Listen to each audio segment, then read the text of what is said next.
दोस्तों, आज की वीडियो की शुरुआत मैं एक स्टोरी से करूंगा। आप में से जितने भी लोग अपनी इच्छा को पूरी करने के लिए प्रयास कर रहे हैं, लॉ ऑफ अट्रैक्शन के द्वारा, वाइब्रेशन के द्वारा, पूजा पाठ के द्वारा, मंत्र साधना के द्वारा, किसी भी तरह से, उनमें से जितने लोगों की इच्छाएं पूरी हो रही हैं, उनके लिए बहुत बहुत धन्यवाद। भगवान, ईश्वर, यह प्रकृति, यह ब्रह्मांड उन पर ऐसे ही कृपा बनाए रखे।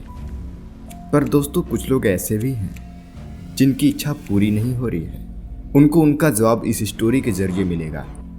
आज मैं जो स्टोरी आपको सुनाने जा रहा हूँ, उससे निश्चित ही आप बहुत कुछ सीखेंगे।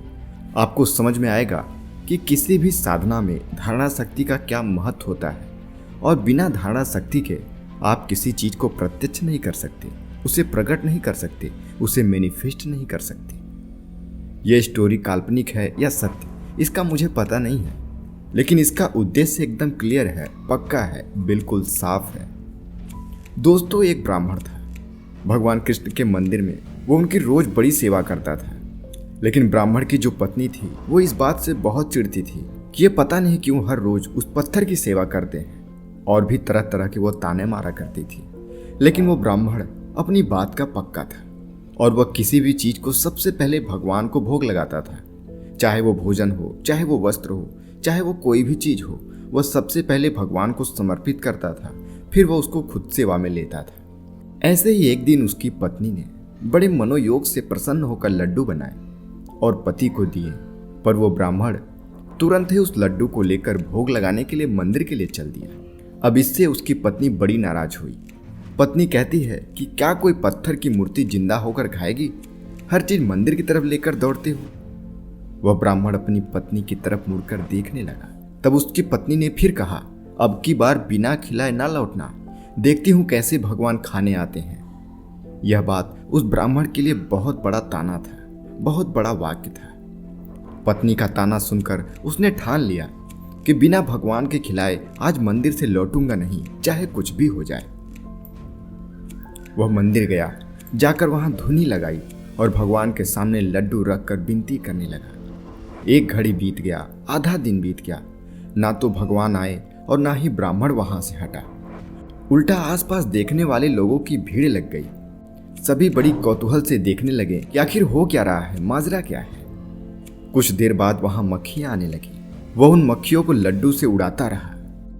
मक्खियों को उड़ाने में जो थोड़ा बहुत लड्डू जमीन पर गिर गया था, तो चींटियां आने लगी उसे खाने के लिए।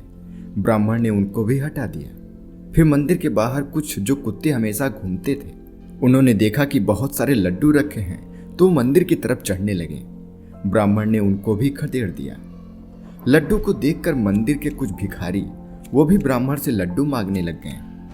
पर भगवान के न आने की वजह से वह ब्राह्मण गुस्सा होकर उन भिखारियों को भी जोरदार थप्पड़ रसीद दिया और कहा कि भाग जाओ यहाँ से। एक तो भगवान आए नहीं, उन्होंने भोग लगाया नहीं, ऊपर से पत्नी का ताना।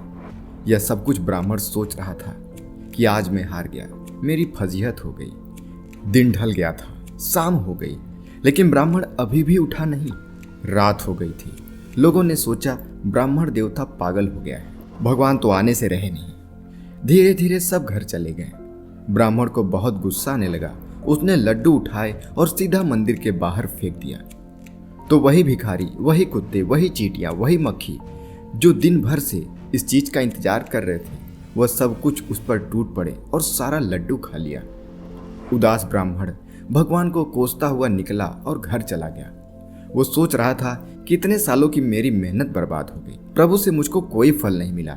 घर पहुंचते ही ब्राह्मण को पत्नी ने और ताने मारे। ब्राह्मण भरी आंखों के साथ उदास भाव से बिना कुछ खाए सो गया। रात को सपने में स्वयं भगवान ने उसको दर्शन दिए और कहा, तेरे लड्डू मैंने खाए थे, बहुत बढ़िया थे, अगर सुबह खिला देता तो बहुत अच्छा होता। ब्राह्मण भगवान की बातें सुन रहा था। प्रभु फिर बोले कि कितने रूप धरने पड़े तेरे लड्डू खाने के लिए।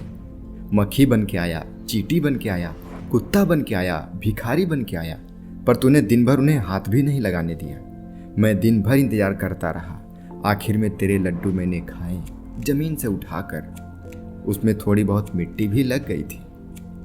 अगली बार अगर तुझे लड्डू खिलाना हो तो अच्छे से खिलाना। और ऐसा कहकर भगवान चले गए। अचानक से ब्राह्मण की नींद खुल गई।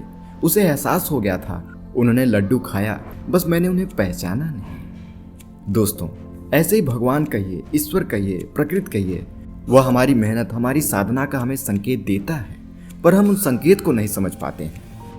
दोस्तों, हम जब भी कोई साधना करते हैं या ध्यान करते हैं तो हमारी परीक्षा ली जाती है।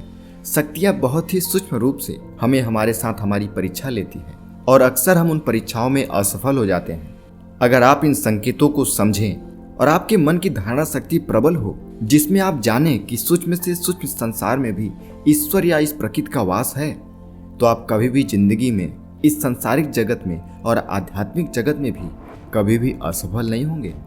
मित्रों, ऐसा संभावना न के बराबर होता है कि ईश्वर अपने स्वरूप में आकर हमारे कार्यों में मदद करें, बल्कि वो हमें छोटी छोटी चीज़ों, दृश्यों, घटनाओं के माध्यम से संकेत देते हैं, जिनसे हमारी वह इच्छा, हमारी मनोकामना पूरी होती है।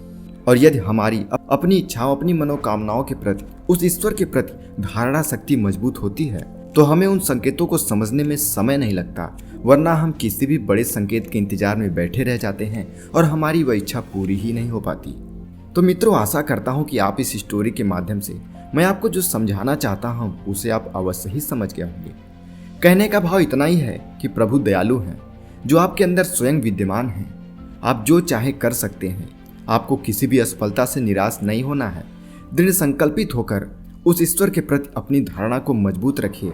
आप अवश्य ही सफल होंगे। आपकी मनोकामना अवश्य ही सफल होगी।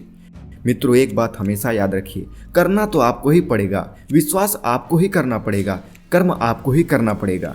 बस ईश्वर आपको संकेत देता है। उन संकेतों को समझिए। उन संकेतों को समझकर जैसे ही आप कार्य में आगे बढ़ेंगे, आपको सफलता मिलती जाती है। उस संकेत को पाने के लिए ही हम ध्यान करते हैं, मेडिटेशन करते हैं, पूजा करते हैं, पाठ करते हैं। तो मित्रों, अगर आपको इस चैनल के द्वारा दी गई जानकारी पसंद आई तो इस वीडियो को लाइक करिए, हमें कमेंट करके बताइए और ऐसे ही जानकारी भरी वीडियो पाने के लिए डॉक्टर ब्रेन बूस्टर चैनल को अभी सब्सक्राइब कीजिए। तब तक मिलते हैं अगली वीडियो में। धन्यवाद।